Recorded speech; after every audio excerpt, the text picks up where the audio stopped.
एक शुंभ निशुंभ नाम के दानव की उत्पत्ति होती है। व्यास जी कहते हैं कि हे जन्मेजय, ये शुंभ निशुंभ भी उसी प्रकार जिस प्रकार महिषासुर चाहता था कि चाहे छल से चाहे बल से मैं अधिपति प्राप्त करूं और मेरा पूजन हो, लेकिन जब वह मां के शरणागत हो गए तो मां के परिग्रह में उनका पूजन होने लगा। तो हम भी क्यों ना भी कोई ऐसा तप योजन करें, और वह भी ब्रह्मा जी का तप करते हैं, ध्यान करते हैं, साधना करते हैं, और ब्रह्मा जी की कृपा उनको प्राप्त होती है। क्या होती है? ब्रह्मा जी की कृपा प्राप्त होती है। ब्रह्मा जी उन्हें वही वरदान देते हैं जो महिषासुर को मिलता है। अब यहां पर शुंभ निशुंभ के साथ, महिषासुर के साथ जिसका प्रादुर्भाव हुआ था, रक्त बीज भी आकर सम्मिलित होते हैं, और अन्य दानवगण भी चाहते हैं कि हमारा भी मोक्ष हो जाए। क्या हो जाए? सब दानव मुक्ति चाहते हैं। सब दानव मां आद्या शक्ति का, मां आद्या शक्ति ही एक ऐसी शक्ति है कि दानव भी, मानव भी, देवता भी उनका सानिध्य चाहते हैं।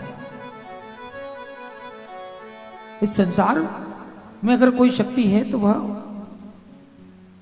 आद्या शक्ति ही है। उसी शक्ति से ये संसार चल रहा है, और समय समय पर वह क्रीड़ाएं कर रही है। इस संसार में वह खेल रही है। कभी वह बाल्य रूप धारण करती है, कभी वह युवा रूप धारण करती है, कभी वह वृद्ध रूप धारण करती है, और वह स्वयं ही ब्रह्मा है, वह स्वयं ही विष्णु है, और वह स्वयं ही शंकर है, रुद्री है। और उसी ने अपने महालक्ष्मी, महासरस्वती, महाकाली, सात्विक, राशि एवं तामसिक, तमोगुण, रजोगुण और सतोगुण में अपनी शक्ति, अपने गुण इस संसार में फैला रखे हैं। तो हमें भी क्या करना चाहिए? कथा का अर्थ यही है कि हम देवी भागवत की महिमा, देवी भागवत के रूपों का श्रवण करें, और उसने किस प्रकार इस ब्रह्मांड को बनाया, किस प्रकार इस ब्रह्मांड को बनाया। सर्वप्रथम उसने विष्णु को एक पत्ते पर प्रादुर्भाव कराया, और उस विष्णु के माध्यम से ब्रह्मा जी का प्रादुर्भाव हुआ, और उसी आद्या शक्ति ने उसी ब्रह्मा जी के माध्यम से रौद्री शंकर का प्रादुर्भाव करा दिया।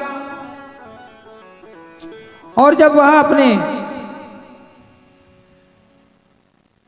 शक्ति महालक्ष्मी, महाकाली, महासरस्वती, तो ब्रह्मा को महासरस्वती देकर के इस ब्रह्मांड की सृष्टि करा डाली,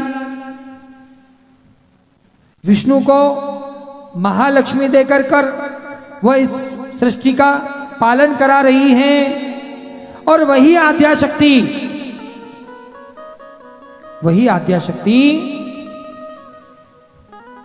भगवान शंकर को महाकाली अपनी शक्ति देकर के इसी सृष्टि का पुनः संहार करा रही है। क्या करा रही है? संहार करा रही।